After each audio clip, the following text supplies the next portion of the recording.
Welcome to the More Than Fitness podcast. Hello, podcast friends, and welcome back to Minisode number 84 on the More Than Fitness podcast. And today's topic is 12 simple ways to progressively overload and build more muscle. I got this topic idea from Brett Contreras.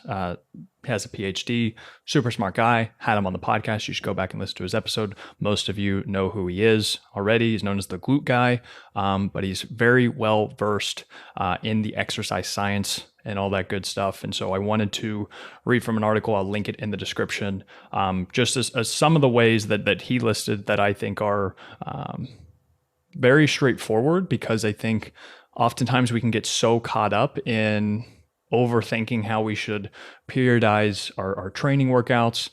We can get too caught up in making them complicated or harder than they need to be, when in actuality, we simply need to focus on, for most of us, right? We're not competing in bodybuilding competitions or powerlifting competitions or whatever.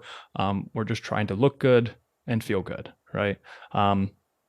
So the beginning of this, I want to say that progressive overload is simply doing more over time, doing more work over time. You guys have heard me say it in other minisodes, but it's literally just as simple as that. And whenever you do that, you essentially force your muscles to grow, right? They have to adapt somehow. But most people think that the only way to progressively overload is just adding weight to the bar. People go in the gym in week one, they feel like, okay, so if they do 100 pounds for 5 reps, they feel like in week 2, they need to do 105 pounds for 5 reps, right? They just feel like they need to keep adding weight to the bar, or else they're not actually making any progress. And so what I want to cover in this minisode is that that's actually not the case. Adding weight, adding load to the bar is only one way of doing that.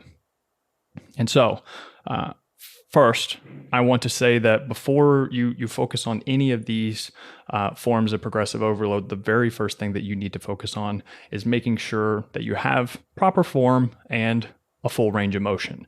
Those are going to be the two constants that you have to keep constant, right? You have to keep those static throughout the entire time, or else it really starts to screw with any of these forms of progressive overload. Because for example, if you are adding more load to the bar, or if you're lifting more weight, for example, but then your form gets shittier, well, then you're not actually getting stronger, right? You're just using shittier form. So that's one distinction that I want to make from the very beginning. But after you get the proper form and the full range of motion ingrained, then you can move on to these forms of progressive overload. So the very first one is lifting the same load. And so whenever I say load, I just mean weight, right? So lifting the same load for increased distance. So range of motion. For example, if you can see me in the, you guys can see me on the video podcast, but if I'm doing bench press, for example, and let's say I unrack the bar and then I bring the weight down, let's say maybe 2 fists away from my chest, right? And then I lift back up. Okay, well, so I could keep the same weight and the same reps in week 2, but I could bring the bar all the way down and touch my chest and then back up. And then that would be a form of progressive overload, because I'm bringing that weight for a longer distance. It's a longer range of motion. That in itself is a form of progressive overload, right? So range of motion, increased distance is the first way. The second way is going to be lifting the same load, the same weight and volume with better form, more control, and less effort, right? So this is a progressive overload in the form of efficiency. This is my absolute favorite. This is how I encourage most of my clients to do it, and this is how I do it. Basically, let's say week 1, you were doing 135 for 5 reps for 3 sets. So 3 sets of 5, 135. And then week 2, you do 135, 3 sets of 5, but then you're able to add in a very small pause, maybe on your chest, for example, right? If you're doing bench press, very small pause, and then you can push the weight up. You're just more in control. It feels more fluid. You can maybe feel your chest a little bit more. That in itself, you didn't need to increase anything else, no reps, sets, load, anything like that, but just simply having more control and better form. you're going to have progressive overload there. Okay, the third way is lifting the same load for more reps. This one's pretty basic. Week 1, you do 135 for 5 reps. Week 2, you do 135 for 6 reps. And this could even be, you could even think as small as, so let's say you do 3 sets of 5 at 135 week 1, and then week 2, you do 2 sets of 5 at 135, and then you do 1 set of 6 at 135, right? So that's 1 more rep better than you did last week. But that's kind of how you have to think about it. And even just that small of a difference over time, that can be huge, because then in week 3, you can do 2 sets of 6, right, at 135. And then in the third week, you can do 3 sets of 6, right? So think of those little small accumulations, they really add up over time as time goes on. The fourth way is lifting heavier loads. So this is just the intensity of the load. This is what we talked about in the beginning. Adding weight to the bar. It's the simplest one, but it is still a form of progressive overload. So yeah, week 1, 3 sets of 5, 135 pounds. Week 2, you do 3 sets of 5 with 140 pounds. Right? That's the fourth way. The fifth way is lifting the same load and volume with less rest time in between sets, right? I just realized the repetitiveness of this, but it's good to keep the same example to make sure you guys can see the similarities. But so I'm going to say it again, lifting the same load and volume with less rest time in between sets. So let's say you did 3 sets of 5 with 135 pounds in week 1, and you rested 120 seconds between each set. Well, okay, week 2, you did 3 sets of 5 with 135 pounds, but you rested 90 seconds in between sets, right? So you decreased the rest periods between each set, and that is going to be a form of progressive overload. Next is going to be lifting a load with more speed and acceleration. So the intensity of effort is higher. So that 135 for 3 sets of 5, week 2, you just lift that weight faster, right? It's going to be, there's tools that you can use to measure your speed, your bar speed. However, for the most part, most of you guys know that whenever you can lift the weight faster than you did the week before. But this is all easier ways to progress than just adding weight to the bar. And it can also be safer, which is a huge key I want to point out here, is because if you choose one of these other ways besides just adding weight to the bar, there's a higher likelihood that you can decrease your chances of getting hurt. All right. Okay. The next one is doing more work in the same amount of time. Okay, so this would be the entire session. So, right, so let's say week 1, you had a certain workout, right? And you did all the same reps, sets, weights, everything.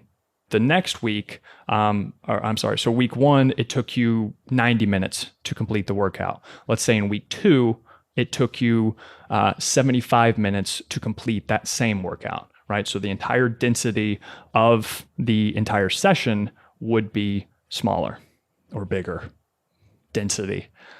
That's a nice little conundrum there. Either way, you get what the hell I'm talking about.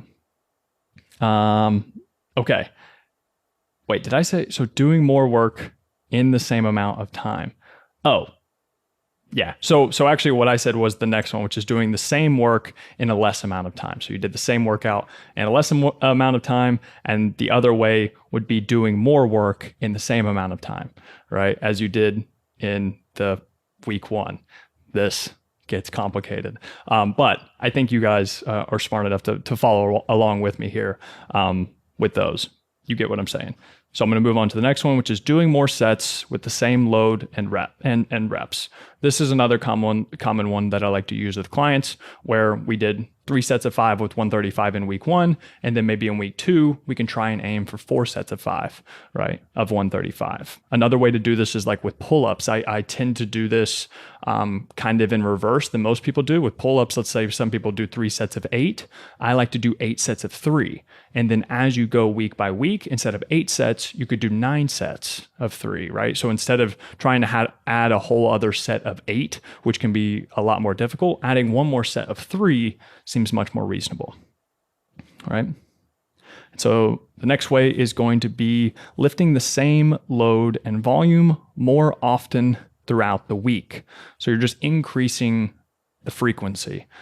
This could get very wordy, but you're simply just hitting chest more frequently. Let's say you hit chest once a week, and instead you're going to start hitting chest 2 or 3 times a week, right? That's going to be another way to increase the frequency with the same load and volume more often throughout the week.